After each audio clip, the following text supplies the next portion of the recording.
Avez-vous déjà réalisé la richesse cachée derrière votre pain quotidien? Aujourd'hui, je vous emmène percer les secrets de fabrication de ces trésors croustillants. Rencontrez Mathieu et Arnaud, deux passionnés qui perpétuent avec ferveur un héritage boulanger ancestral. Leurs mains expertes façonnent la pâte avec amour et précision, donnant vie à des pains authentiques et savoureux. C'est pas une vocation, en fait à la base j'ai fait des études de cuisine et puis finalement la cuisine ça me plaisait pas tant que ça. Je voulais rester dans le secteur de l'alimentaire parce que j'aimais bien travailler les produits à la main et surtout je suis un grand gourmand donc pouvoir manger après ça me plaisait beaucoup. J'ai regardé un peu la pâtisserie mais le côté un peu finesse tout ça me plaisait pas trop et en fait la boulangerie j'ai trouvé que ça correspondait bien à mon tempérament. Il y a aussi le côté un peu horaire décalé que j'apprécie beaucoup parce qu'en fait on vit un petit peu en dehors de la société, on n'a jamais les bouchons, on n'a jamais de problème d'avoir du monde dans les magasins parce qu'on fait nos courses quand les autres sont au travail. Donc voilà, c'est un peu pour ça que j'ai choisi la boulangerie et j'y suis allé pas sans vraiment aimer à la base et puis j'ai appris à aimer au fur et à mesure des années. Maintenant c'est un métier que j'aurais du mal à quitter. Oui, elles ont un réel impact sur le rendu final du produit parce que si on prend une matière première de qualité et qu'on fait un bon travail, derrière il n'y a aucune raison que le produit ne soit pas qualitatif. Nous par exemple, donc on essaye de prendre des matières premières qui ont soit un AOP par exemple, donc je prends par exemple pour la viennoiserie, on utilise du beurre de Montaigu, donc il y a un beurre AOP qui va donner à la viennoiserie un plus joli feuilletage et puis un petit goût de beurre qui est un peu plus prononcé que si on utilise du beurre classique.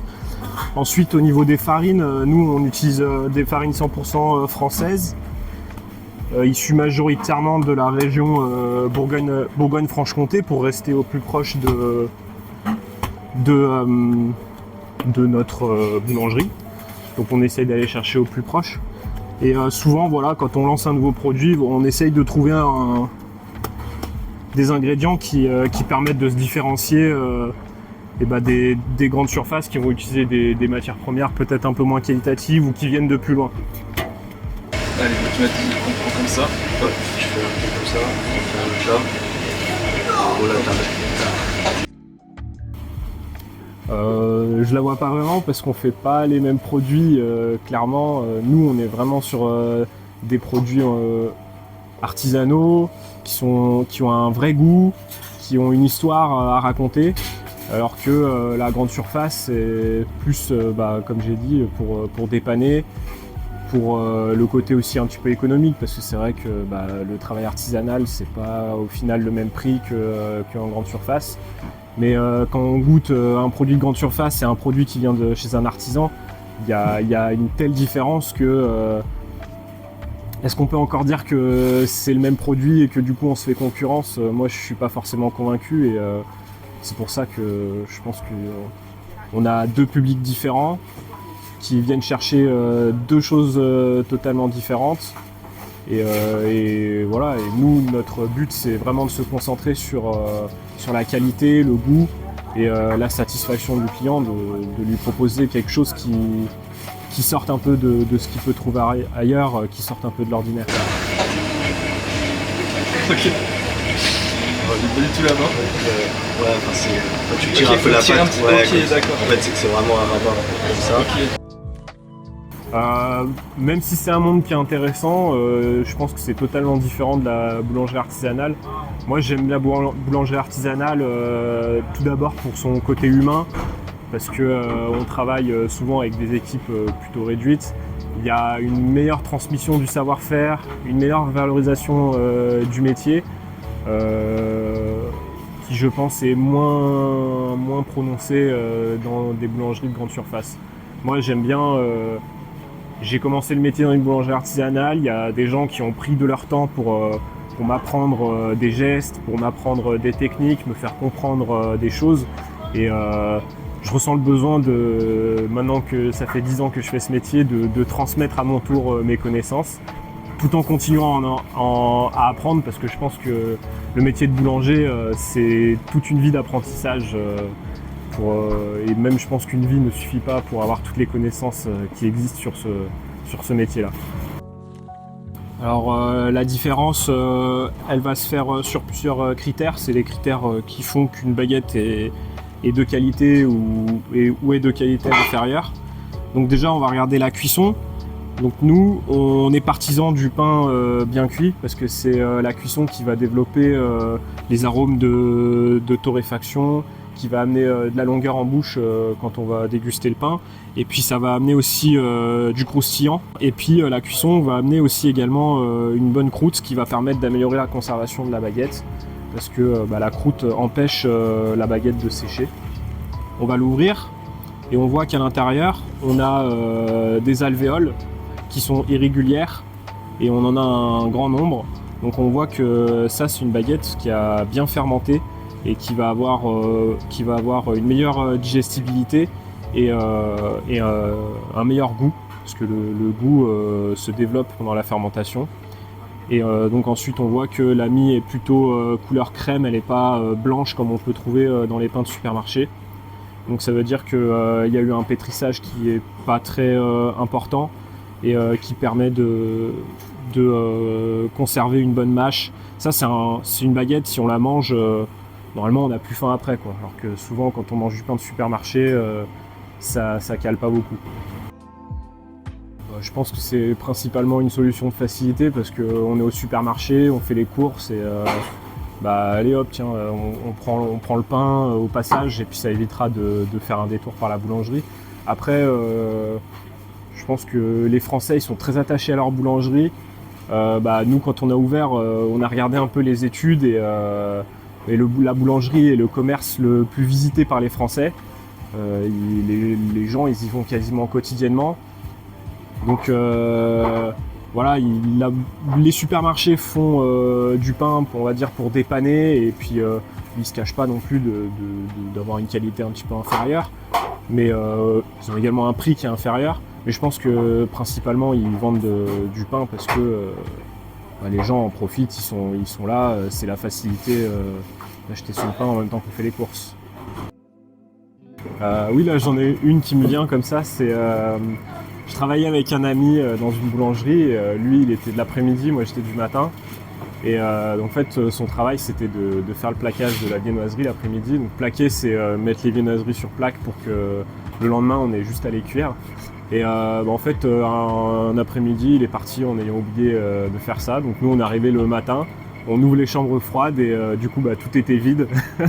Donc sur le moment j'ai pas rigolé, mais là maintenant ça me fait marrer, et puis je lui en parle souvent dès qu'on se voit, je remets souvent ça sur la table.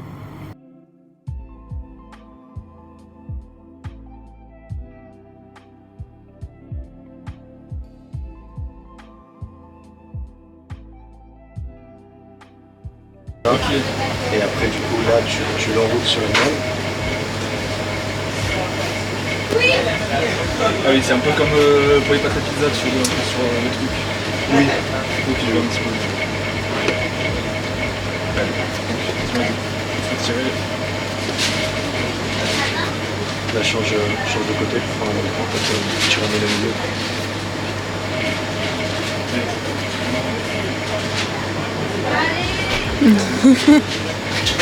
Tu t'en sors comme un chef. C'est là qu'on voit les pros du coup. Ah bah oui. Là on va commencer les grosses. Alors comment cette première expérience? C'est là qu'on voit tout le métier de boulanger. Là c'est vraiment ah bah oui. un coup de main à avoir. Ah oui, il n'y a personne qui arrive du premier coup. Et ça fait combien de temps? Ah là tu vas façonner. Ah t'as déjà essayé là? Mais c'est dur hein. Ah oui, oui. Là faut que tu lui fasses faire le complet, et là c'est... La boulange, c'est ma 6e année là, je fais ça. Il est né dedans. Ouais, j'ai l'impression il a 45 mais... Je suis parti des gens qui ont commencé à 16 ans, tu sais, quand t'es jeune. Ouais. En apprenti. Ouais, ok. J'en ai refait là, j'ai fait la pâte à sécher. Et juste ça. La reste, c'est un moteur, j'ai reçu dedans.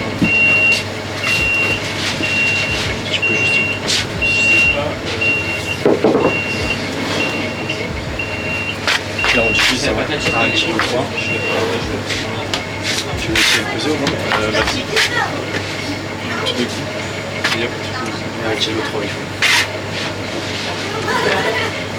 Bon, c'est pas plus du côté de 2 kilos, hein. Oui, c'est pas mal si on fait en plusieurs fois.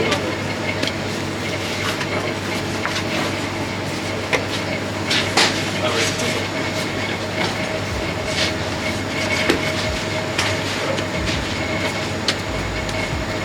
1 kg 414. Faut un 3. Ah, ouais.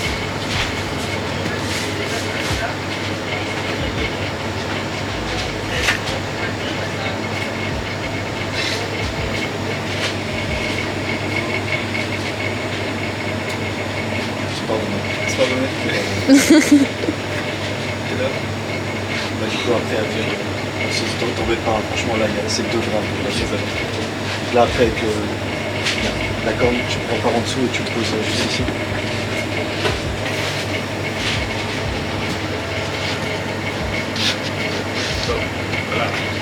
Et après tu fais la même chose. Ouais, je vais en faire un avec toi.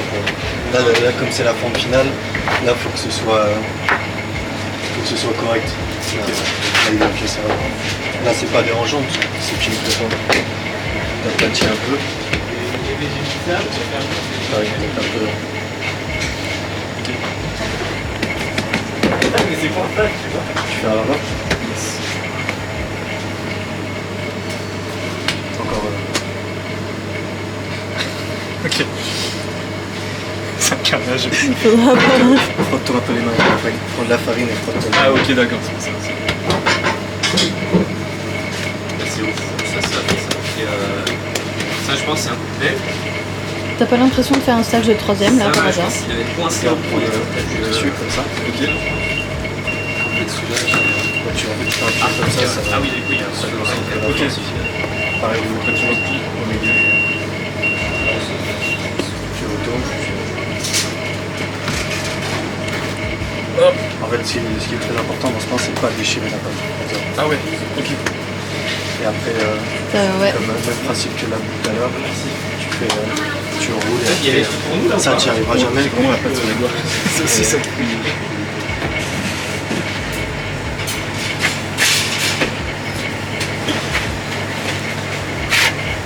Celui-là, il sera comme il sera.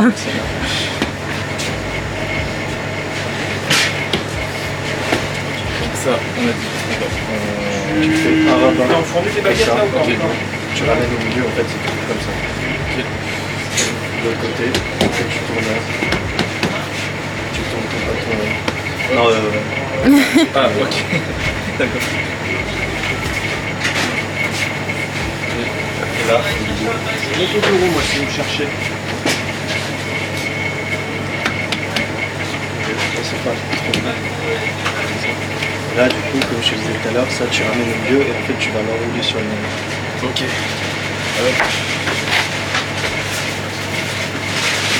Après, tu peux essayer la fin, là, il y a 0 chance pour que tu arrives. Et après, en fait, ça, c'est vraiment une sensation. Une fois que tu as ta boule là qui est toute Ok. en fait, tu fais comme ça, vite fait, pour vraiment lui donner un joli nom.